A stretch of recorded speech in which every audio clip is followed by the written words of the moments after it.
Il y a 4 ans, j'ai fait le rêve d'aller sur Mars. Nous y voilà les enfants. Demain, nous nous posons sur Mars.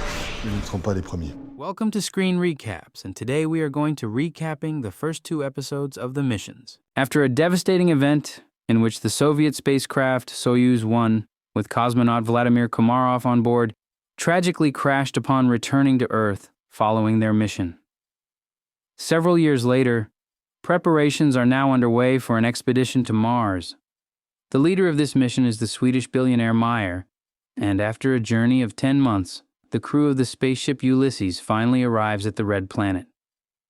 The captain, Martin Najak, informs the team that they have been granted permission to land and asks the ship's AI, Irene, to confirm all the essential conditions for a secure landing. Meyer discloses that he dedicated a significant amount of time, 4 years to be exact, in order to prepare for this expedition.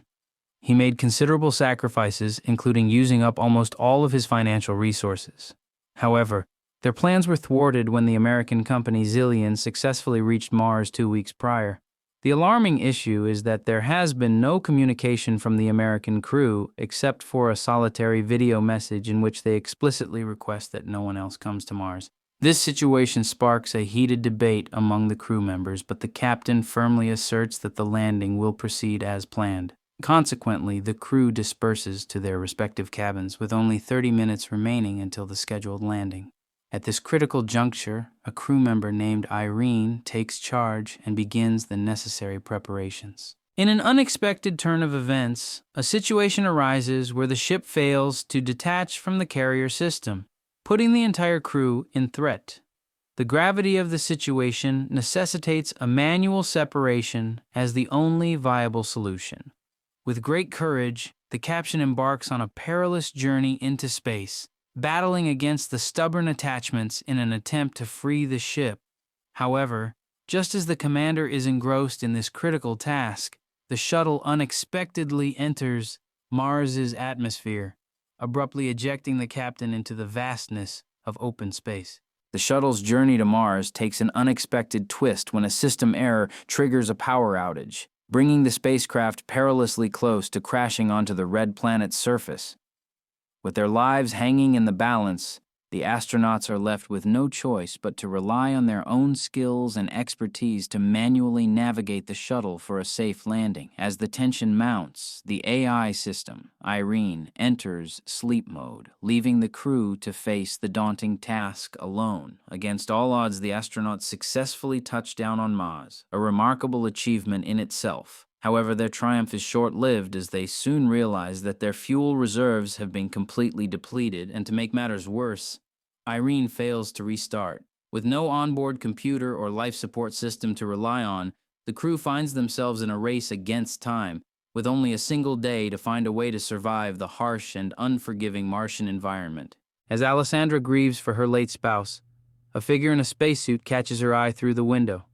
Upon inspection of the ship, it is discovered that an excessive amount of fuel was used during landing, leaving the ship unable to return to orbit. The only solution is to wait for the solar panels to recharge the generators, but a storm on the surface threatens to delay the process for 2 days, which they cannot afford. Simon Gramat, second in command, suggests seeking out the American ship Zeta 1, which arrived 2 weeks prior and may have crashed, but could potentially have usable batteries. As the rover embarks on its expedition, the crew members left aboard the ship diligently attempt to restore the system's functionality. Engineer Basil, in particular, recollects the presence of an energy-saving feature within the AI. In an effort to rectify the situation, he initiates a reboot, but unfortunately, Irene fails to commence operation at this juncture. Meanwhile, the rover stumbles upon the remnants of the American spacecraft, accompanied by a solitary functioning solar panel. Yet there is an absence of any trace indicating the presence of the American crew. Consequently, the astronauts decide to retrace their steps, only to unexpectedly encounter an unconscious individual donning a spacesuit. Despite the dwindling oxygen levels on their ship, Jane remains determined to transport the nearby individual. Eventually, they come across the black box from the American spacecraft. Upon arriving at the ship, Yan initially refuses to allow them entry, arguing that it's better to have 4 survivors than 8 corpses. However, when the discovered astronaut awakens, Alessandra attempts to persuade Jan to let them in.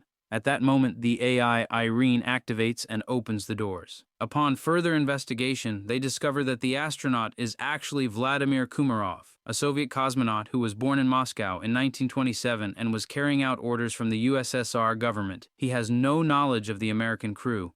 Kumarov's presence on Mars remains a mystery to the crew of the Ulysses spaceship. He confidently responds to questions that align with his era, leading to suspicions of post-traumatic stress disorder. The astronauts reach out to Earth only to receive a response from the American corporation, Zalian, denying any Russian involvement in their mission. As they grapple with this puzzling revelation, they are left wondering how could Komarov, who died in 1967, end up on Mars after all these years. I thought I was